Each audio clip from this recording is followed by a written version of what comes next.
Start की विज्ञान के ऑनलाइन क्लास में आप सभी बच्चों का हम स्वागत करते हैं। सूक्ष्म जीवों के बारे में हम पढ़ रहे हैं कि सूक्ष्म जीव क्या होते हैं। हमारी 5वीं इकाई है और हमने पिछली लेक्चर में पढ़ा था कि किन किन समूहों में सूक्ष्म जीव पाए जाते हैं।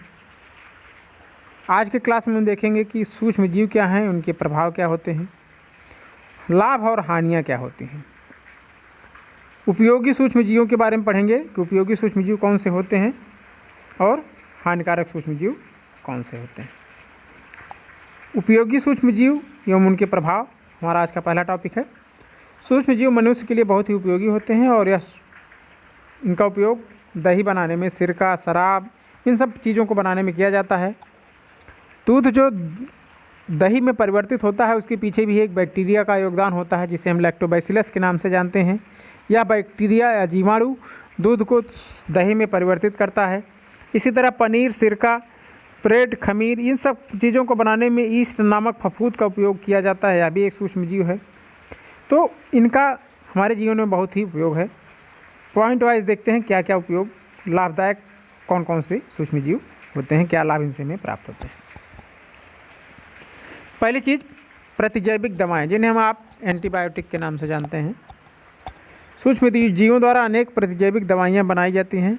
यह प्रतिजैविक दवाएं ऐसी दवाएं हैं जो कि रोग फैलाने वाले जीवाणुओं को रोकने में सक्षम होती हैं और शरीर में पहुंचते ही इन रोगाणुओं को नष्ट कर देती हैं।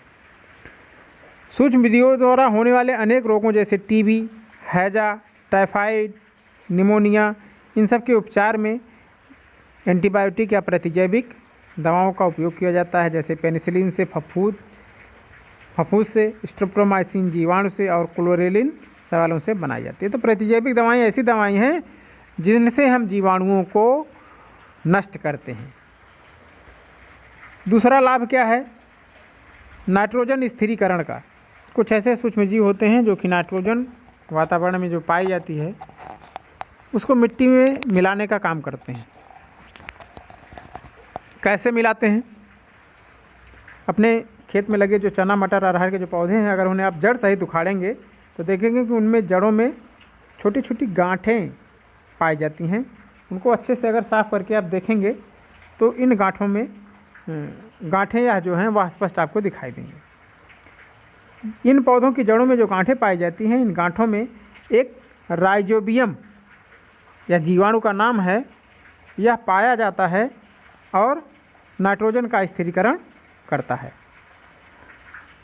इससे भूमि की उर्वरता बढ़ती है। इसके अतिरिक्त कुछ जीवाणु जैसे एजोटोबैक्टर यह मिट्टी में स्वतंत्र रूप से रहते हैं और नाइट्रोजन स्थिरीकरण का काम करते हैं। राइजोबियम तो मटर के दलहनी पौधों की जड़ों में पाया जाता है, लेकिन एजोटोबैक्टर स्वतंत्र अवस्था में रहकर भी नाइट्रोजन का स्थिरीकरण करता है। इसी तरह साइनोबैक्टीरिया होते हैं जैसे नास्टा, केनाबिना, साइटोनिमा, एसिलिटेरिया। इनका उपयोग धान के खेतों में उर्वरक के रूप में किया जाता है क्योंकि यह वातावरणीय नाइट्रोजन को स्थिर करते हैं और फसल की उत्पादकता को बढ़ाते हैं। ऐसे ही कुछ ऐसे सूक्ष्म जीव होते हैं जो कि दूसरे कार्बनिक पदार्थों का विघटन करते हैं। यह सूक्ष्म जीव पौधों एवं जंतुओं के मरे हुए शरीरों पर उगते हैं, वहीं पर बढ़ते हैं और उसके शरीर में, उस मरे हुए शरीर में जो पाए जाने वाले जटिल कार्बनिक पदार्थ होते हैं उन्हें सरल कार्बनिक पदार्थों में तोड़ देते हैं, अवघटित कर देते हैं। इससे पौधे एवं जंतुओं का जो मृत शरीर है वह सड़कर नष्ट हो जाता है और मृत शरीर के तत्व जो हैं वह मिट्टी में मिल जाते हैं। तो सूक्ष्म जीव मृदा में उपयोगी जो पोषक तत्व हैं उनकी पूर्ति करके भूमि की उर्वरक क्षमता को बढ़ाने का काम करते हैं।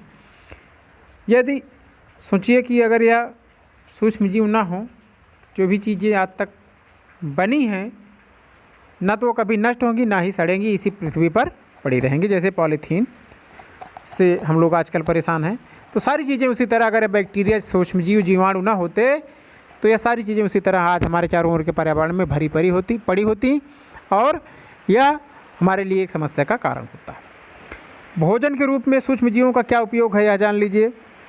भोजन के रूप में कुछ सूक्ष्म जीवों का उपयोग भोजन के रूप में किया जाता है। ईस्ट में प्रोटीन की बहुत अच्छी मात्रा पाई जाती है, इसका प्रयोग खाद्य पदार्थ के रूप में किया जाता है। इसी तरह एगरेकस या मॉर्केला, जिसे गुच्छी के नाम से भी जाना जाता है, उस कवक का हम उपयोग सब्जी के रूप में करते हैं। स्पाइरुलिना नामक एक साइनोबैक्टीरिया है, इसमें प्रोटीन की मात्रा बहुत ज़्यादा होती है, इसका उपयोग भी भोजन के रूप में किया जाता है। अनेक उद्योग धंधों में भी बैक्टीरिया का काफ़ी उपयोग है। सूक्ष्म जीवों का उपयोग अनेक प्रकार के उत्पादों को तैयार करने में किया जाता है, जैसे कि ईस्ट का उपयोग जो है वह डबल रोटी बनाने में किया जाता है। जीवाणु का उपयोग दुग्ध उद्योग में, सिरका उद्योग में, तंबाकू उद्योग में, चाय उद्योग में, चमड़ा उद्योग में, यहाँ हर जगह किया जाता है। इसी तरह आनुवांशिकी और अभियांत्रिकी में भी काफ़ी इनका सूक्ष्मजीवों का उपयोग है। इनके माध्यम से अनेक खोजें की गई हैं और इनसे, जैसे इनके नाम हैं इसेरिया कोलाई, ईस्ट, ये सब ऐसे सूक्ष्मजीव हैं जिनसे अनेक वैज्ञानिक खोजों को अंजाम दिया गया है, उनसे वैज्ञानिक खोजें की गई हैं। तो वैज्ञानिक अनुसंधान या कह सकते हैं कि आनुवांशिक अभियांत्रिकी में भी इनका काफ़ी योगदान सूक्ष्मजीवों का रहा है। अभी तक हमने लाभदायक सूक्ष्मजीवों के बारे में पढ़ा, हानिकारक सूक्ष्मजीवों के बारे में जान लीजिए कि सूक्ष्मजीव जो हैं उनमें, उनके माध्यम से मनुष्यों में, जंतुओं में, पेड़ पौधों में, हर जगह अनेक रोग भी उत्पन्न किए जाते हैं। जीवाणुओं द्वारा मनुष्य में तपेदिक, हैजा, निमोनिया, टाइफाइड इत्यादि बीमारियां फैलाई जाती हैं। दाद या रोग भी सूक्ष्मजीव ट्राइकोफाइटान तथा माइक्रोस्पोरम नामक कवक द्वारा होता है। इसी तरह जंतुओं में अनेक रोग, जैसे कि भेड़ का एंथ्रेक्स रोग या बैसिलस एंथ्रेसिस नामक जीवाणु द्वारा होता है। पौधों में अनेक रोग, जैसे कि नींबू का कैंकर जो होता है वह जैंथोमोनास साइट्री नामक जीवाणु द्वारा ही फैलाया जाता है। आलू का पछेती अंगमारी रोग या फाइटोप्थोरा इन्फेस्टेंस नामक कवक द्वारा फैलाया जाता है। गेहूं का जो काला स्तंभ है, काला कीट है,